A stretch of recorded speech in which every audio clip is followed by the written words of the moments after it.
Welcome to another review. This time we're going to be looking at Jedi Fallen Order along with its sequel, Jedi Survivor. I'm going to start by going over the story of both games very general, and I'm going to skip over some things, but I may come back to those things potentially.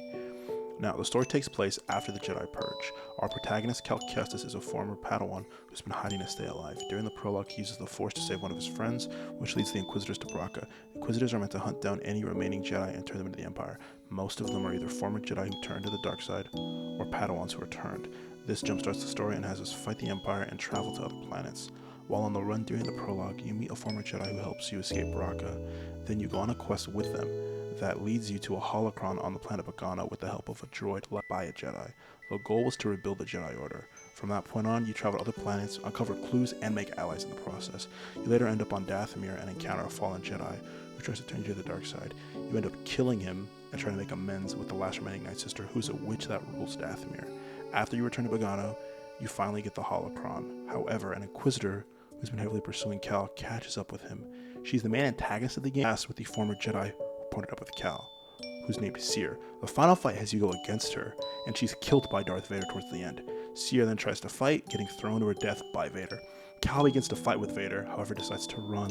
While close to our escape, Vader manages to catch up, and Cere returns and uses the dark side to stop him. And that's generally the first game in a nutshell. I did skip over some stuff, but like I mentioned, this is just a brief summary. I would recommend playing it, obviously. That's probably the best way to experience it, is playing it, because no matter how I summarize it, it's not going to do it justice.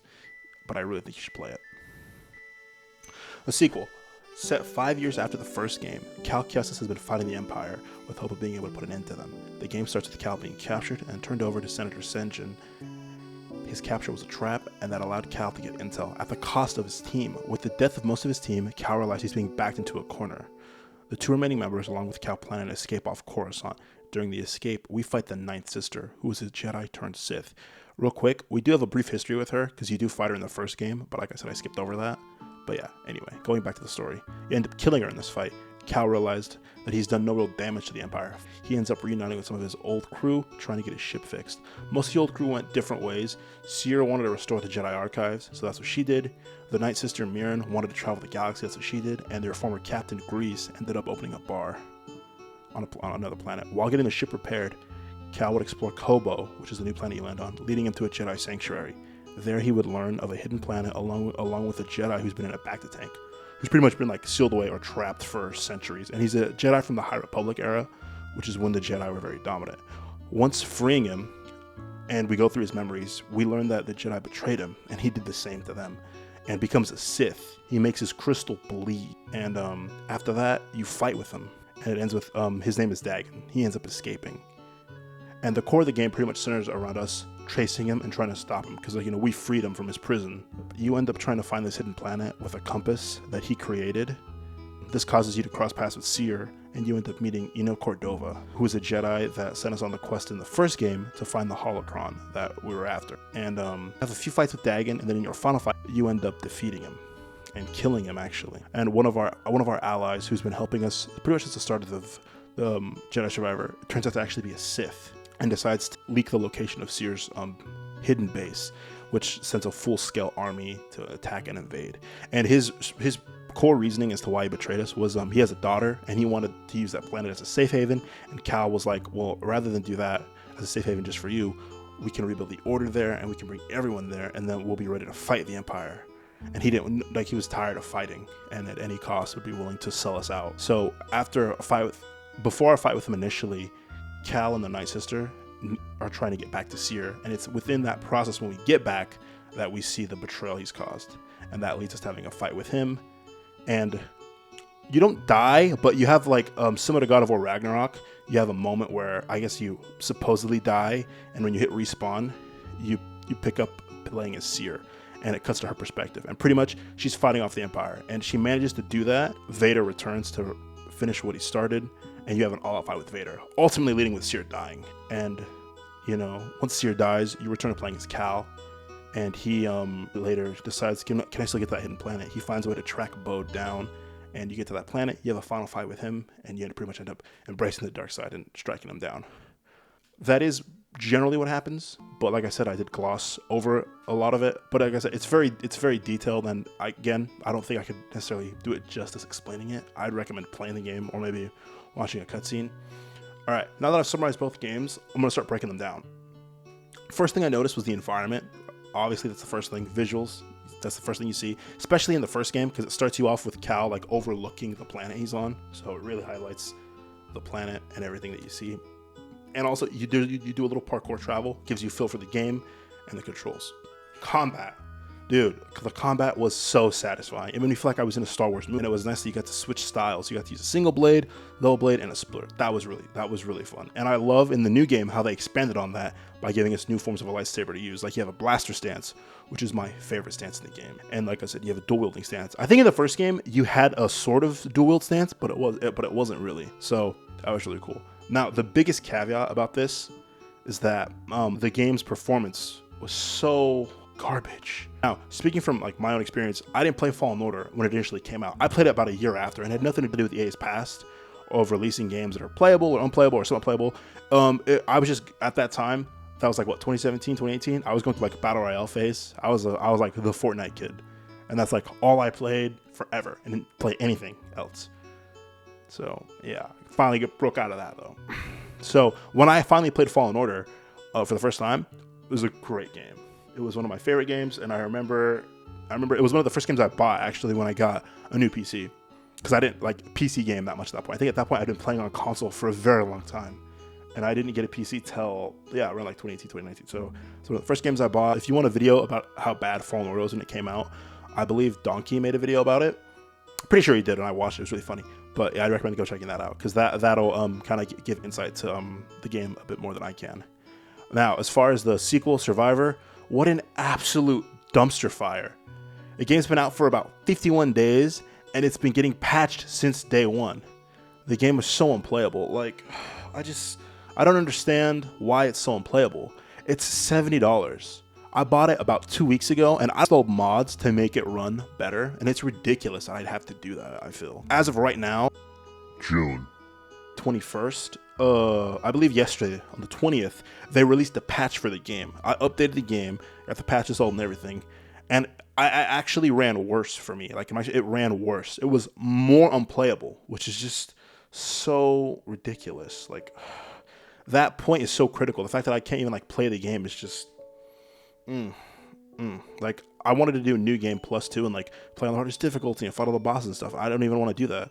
I had trouble just running around the starting area of the game after I beat it. I had trouble just doing that. It wasn't even interactive. It was just moving from point A to point B was just felt impossible. Like, my God, I got so mad. I think I like uninstalled the game because like, why would I want to play that? And it takes up so much space on your system as well. It's ridiculous.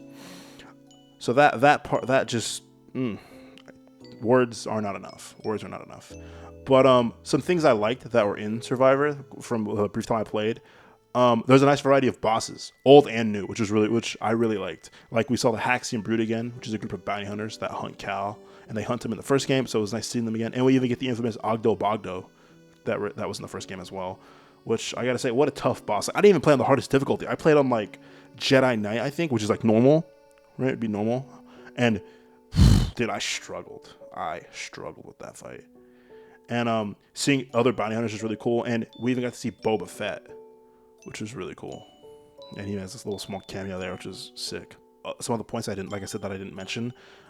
Both games have a really good job of conveying the struggle within the character. You know, the first game, Cal loses his lightsaber and he watches his master die. And that whole event, Order 66, that plagues his mind. And you can see that in how he acts. And even like early on in the first game, one of his former friends points out to him, like, you gotta do something with your life. You know, you don't want to stay here forever. And it's just, and then you could really see the emotion and the struggle. And he even uses his master's lightsaber, and eventually the crystal inside the lightsaber cracks because he has a vision of the Force, and he has to go build a new lightsaber. And it reminds me of Return of the Jedi, where like Luke built his own lightsaber as well. Similar to that, he has to go build his own lightsaber and confront his past. And in doing so, he has a fight with his master and the Force, and he's trying to teach him something. And I really feel like the first game really kind of highlights like, you know, what does it mean to be a Jedi kind of. And the second game is very personal, you know. After all these 5 years difference, he's been fighting, trying to make a difference, and hasn't done anything. And we're kind of seeing, I guess, seeing him lose hope. I think he's losing hope. It gets restored, but I think at the start of it, he was really losing hope. All the death, all the loss. So I think that like struggle in the game you can really feel. It kind of reminded me a bit of Red Dead, where I can really like feel the character, you know. And there's like defining moments in the game where it really like you can really feel it. And I really enjoyed that. It felt good to play the game and to like start to finish, and you know, one of my favorite games. But again, its performance is so dog shit. Like it ruins the game. Like, oh, I just wish it wasn't so shit. Like I gladly would have waited if they could fix the game. And I have no idea if they're gonna keep releasing patches to fix the game. I just hope maybe they do. Don't know. But yeah. The story was amazing. For me personally, it's probably one of the top games that I've played this year. There are other games I plan to also cover when they come out. Spider-Man, hint hint. No, I'm kidding. I don't know.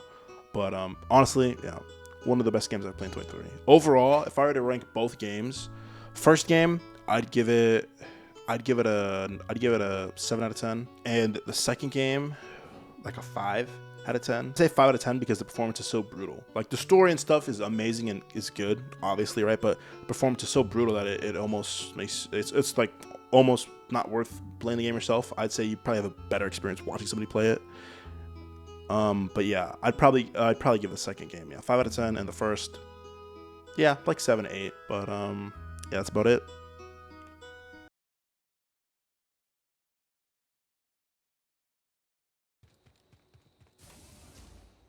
Take a look at what I have.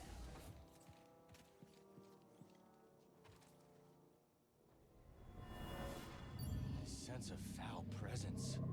No, it couldn't be.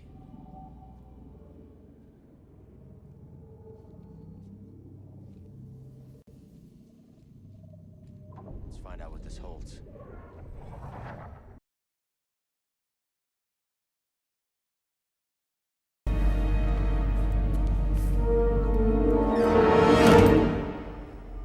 Hello there.